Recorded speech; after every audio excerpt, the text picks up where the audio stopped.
വിദേശ തൊഴിൽ പരിശീലനത്തിനും തൊഴിലവസരങ്ങൾക്കും little flower engineering institute Kalamassery. പഠിച്ചാൽ ജോലി ഉറപ്പാണ്. ദക്ഷിണേന്ത്യൻ സംസ്ഥാനങ്ങളിൽ ആന്ധ്രാപ്രദേശ് ഒഴികെ മറ്റെല്ലായിടത്തും കോൺഗ്രസിന്റെ ശക്തമേറിയ മുന്നേറ്റമാണ്. തമിഴക വെട്രിക്കഴകവും കോൺഗ്രസും തമ്മിലുള്ള സഖ്യം പുതിയ ബന്ധങ്ങളിലേക്ക് നീങ്ങുകയാണ്.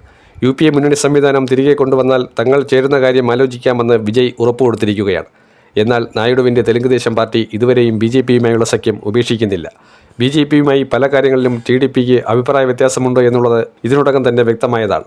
ജനസേനയുടെ പാർട്ടി നേതാവായ പവൻ കല്യാണിന് അമിത പ്രാധാന്യം നൽകി ഉപമുഖ്യമന്ത്രി സ്ഥാനം കൊടുക്കേണ്ട ഒരാവശ്യവും ഇല്ലായിരുന്നുവെന്ന് നായിഡു മനസ്സിലാക്കുകയാണ്. 175 സീറ്റുകളുള്ള ആന്ധ്രയിൽ 135ഓളം സീറ്റുകളുമായാണ് TDP അധികാരത്തിലേക്ക് എത്തിയത്. ജനസേനയ്ക്ക് 21ഉം BJPക്ക് നാമമാത്രമായ സീറ്റുകളുമുണ്ട്. എന്നാൽ ജനസേനയുടെ നേതാവായ പവൻ കല്യാൺ എന്തുകൊണ്ടാണ് ഉപമുഖ്യമന്ത്രി സ്ഥാനം കൊടുത്തത്? അതായത് നായിഡുവിനെ അറസ്റ്റ് ചെയ്ത് നീക്കാൻ ജഗൻ സർക്കാർ നടത്തിയ നീക്കത്തെ തടുക്കാൻ വലിയൊരു സന്നാഹം തന്നെ തയ്യാറെടുപ്പ് നടത്തിയത് അന്നത്തെ ചലച്ചിത്ര താരമായ പവൻ കല്യാണായിരുന്നു. അതിൻ്റെ ഒരു ഉപകാര സ്മരണയ്ക്കാണ് ഉപമുഖ്യമന്ത്രി സ്ഥാനം ഉൾപ്പെടെ കൊടുത്തത്.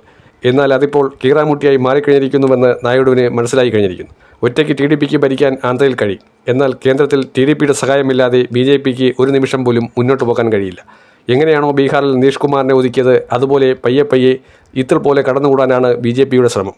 ജനസേനയും BJPയും കൂടെ ചേർന്ന് കാവ്യവൽക്കരിച്ചുകൊണ്ടിരിക്കുകയാണ് ആന്ധ്രയുടെ എല്ലാ മേഖലയും. സമസ്ത മേഖലയിലും അതിനുവേണ്ടിയുള്ള കൃത്യമായ വോളണ്ടിയേഴ്സിനെ തയ്യാറാക്കി നിർത്തുകയാണ്. ഏത് മേഖല എടുത്തു നോക്കിയാലും അങ്ങനെ തന്നെയാണ്. തിരുപ്പതി ക്ഷേത്രം ഏറ്റവും വലിയ റവന്യൂ ആണ് ആന്ധ്രയ്ക്ക് നൽകിക്കൊണ്ടിരിക്കുന്നത്. ആ ക്ഷേത്രം കേന്ദ്രീകരിച്ചു പോലും BJPയുടെ ആധിപത്യമാണ് ഇപ്പോൾ നടക്കുന്നത്. തിരുപ്പതി ലഡുവുമായി ബന്ധപ്പെട്ട വിവാദ ചർച്ചകൾ മുൻകാലങ്ങളിൽ ജഗൻമോഹൻ ഭരിക്കുമ്പോൾ BJP ഉണ്ടാക്കിയെടുത്തതാണ്. ഇപ്പോൾ BJP നേതൃത്വത്തിലാണ് അവിടെ വോളണ്ടിയർമാരുടെ പ്രവർത്തനം എന്നുള്ളത് എല്ലാവർക്കും അറിയുന്ന കാര്യമാണ്. എന്നാൽ നായിഡു മനസ്സിലാക്കുന്നു, ഇത് പതിയെ ആന്ധ്രയെ കൃത്യമായി കാവ്യവൽക്കരിക്കാനുള്ള ശ്രമമാണ്. TDPയെ ഒതുക്കാനുള്ള ശ്രമം തന്നെയാണ്. അതിന് നിന്നുകൊടുത്തുകൂടാ എന്നുള്ള സന്ദേശം ഇപ്പോഴത്തെ തെലങ്കാന മുഖ്യമന്ത്രിയും തൻ്റെ സുഹൃത്തു കൂടിയായ പഴയ TDP നേതാവ് രേവന്ത് റെഡ്ഡി നൽകി കഴിഞ്ഞിരിക്കുകയാണ്.